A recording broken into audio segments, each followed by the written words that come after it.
Good people, and welcome back to Level Up Your Tactics. Today we have some super sharp and super beautiful tactics from none other than Hikaru Nakamura himself. Now, let's level up your pattern recog, your calculation, and our ELOs. Let's get it! Oh, before I begin and before I forget, if you do like this content, please leave a like and sub. If it's helping your ELO go up just a little bit, that'd be truly appreciated. You have my gratitude. Let's get started. Alright, first position is between Danya Naroditsky playing as white versus Hikaru Nakamura at chess.com. Hikaru playing black. Here, black plays knight to f4, Hikaru plays that. And here, Danya blunders with bishop to g3. And the thing is, Danya could have traded here to reduce the influence of the knight there on f6. Because now, with this move on f4 with the knight, there is a knight looking on this light square diagonal, and Danya plays the not so recommended move. Well, it's the worst move possible because it ends in a flurry of tactics, forced tactics actually. Now, with that in mind, there's a knight here, there is a bishop here. Queen has a nice access to the light squares. What is the strongest continuation that forces checkmate? Okay, the answer is a forced checkmate. I'll let you guys have a look in 3, 2, and 1. Hikaru crushes Danya. Really strong player. With queen to h3, brilliant. Absolutely brilliant. And the thing is, because the bishop is looking onto here, if you take, and there's no escape square. And you can delay it. You can only delay it, actually. Bishop here to avoid. Takes. After takes, you still get cooked. It's really forced. And if you stop it with your queen, yeah, that's the same result. So, takes. If takes here, you get mated. If you take here, of course, you get mated. Same thing. And if you take here, you get checkmated with the same pattern. Brilliant, brilliant stuff. Remember this mating pattern. It's really powerful and super surprising against players who haven't seen that idea. The next tactical sequence is between Grandmaster Hikaru and Grandmaster Penguin GM Andrew Tang, probably one of the fastest bullet players on the planet. And here Hikaru plays as white against Andrew Tang. Penguin GM won. That's it. White starts with bishop to a3. Trying to reduce the position because black, or rather white, is up the exchange. Avoids it, instead attacks the rook. And here, Hikaru goes here, hoping for this kind of trade. And that's been the idea, but it's more insidious than that. Here, knight to d2, attacking the rook.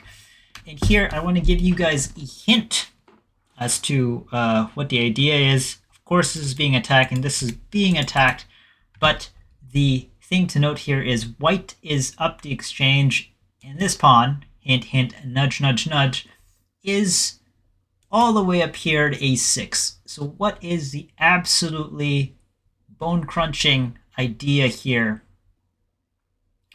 for Hikaru? I'll give you guys, and he finds it, of course. I'll give you guys 3, and 2, and 1. White wins with the unstoppable sacrifice of the rook. And if you take it, there's no light squared bishop to stop it. There is no knight that you can place here. You'd be too late to go. Simply push. Too slow, too slow. And after that, you queen. Threatening this, you can block. But that's it. You're up a whole darn queen. So after Hikaru sacrificed the rook, Andrew Tang didn't take that rook, and mind you, takes the 7th rank. That's Hikaru taking the 7th rank, of course. I'm speaking in bits and pieces there. After knight to c4, Hikaru takes, clearing the way, attacking, defending, and Hikaru plays a strong move. I won't even make it a puzzle. It's knight to e5. The logical move, of course, to remove the defender. I believe in this position, Penguin GM resign in lieu of if takes, takes.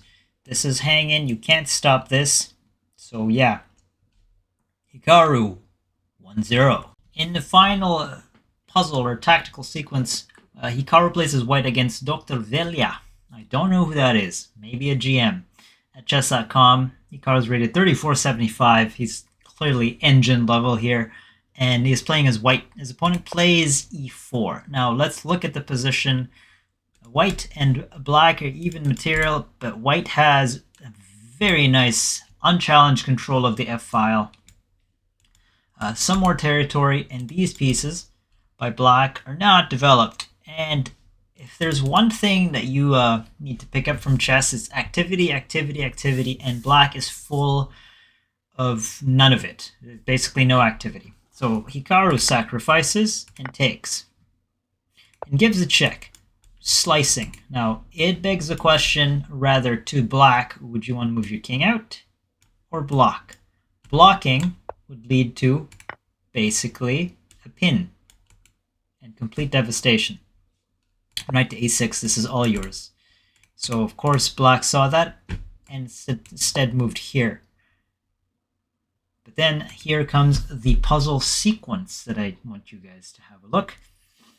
Hikaru is down a piece, but is up in activity. And hint, hint, hint, the back rank is very weak. That's all I'm going to say. Go ahead and solve the puzzle in 3, 2, and 1. Hikaru plays queen takes on e4. Brilliant move. If you take, of course, you get barbecued. The game just ends. So black didn't take, instead defended the back rank. And Hikaru could play here, threatening mate. There's actually a beautiful sequence here after here. If you try to defend here, then you're dead. It's over. Hikaru did not play that. Instead played queen to h4. If you take, equal consequence. Black again refuses. And here Hikaru plays bishop to d3. Now that's a slight inaccuracy because of this. And again, activity is a problem because the opponent takes with check. So if he took, it looks safe, but there is a perpetual now. And the queen isn't in the third rank, so queen can't defend. But regardless, that's not what the opponent played. Hikaru was, at this point, threatening mate in 1. So, h6. And Hikaru plays the really nice, and just shuffles, I mean, to b1, defending this. Threatens checkmate. And then the opponent basically attacks a2. You don't want to put your king here, because then you get open checked. So Hikaru knows that. There's no secondary attack other than this being opened. There is a mating threat. So after takes, takes. Now Hikaru is down material, but again, activity, activity, activity. And with that impending threat, the opponent moved to bishop to g8. And you might be wondering, why not this? It protects that, right? Well, simply rook to a1, and this rook is pinned. So if the rook tries to get counterplay with, say, rook to e8 hitting this, well, then you have this move. It's crazy. Because mind you, these squares are still exit squares for the king. So if you move one out, you get hit again with this idea. So this is hanging, by the way, because if you move it, again, back rank mate, hit, hit, hit, hit, checkmate. And that's not what happened in the game. Bishop to g8, trying to hold on to that one piece. But that's not enough against Hikaru, because he'll grind this out. Hits, maintains the pin, check, takes, takes, again, piece activity. Hikaru pins, you have to defend. Hikaru pushes. If, of course, you do that, this is a pin, you recover the piece. So Hikaru centralizes the pieces, hit, potential here, gets out, pushes, maintains the power of the central passed pawns with a check, and now pushes, gives a check. The only square is d8, and after that the opponent lost on time. Of course, the threat is a checkmate. And okay, that's not the cleanest game, but the point is, with tactics, even in blitz, mind you, Hikaru missed some.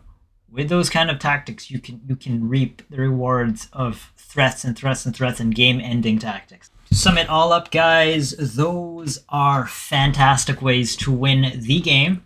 Those being pattern recog, and just the calculation tactics helps out a lot in other aspects of the game. Hope you guys enjoyed that, and I'll see you guys later. Double peace.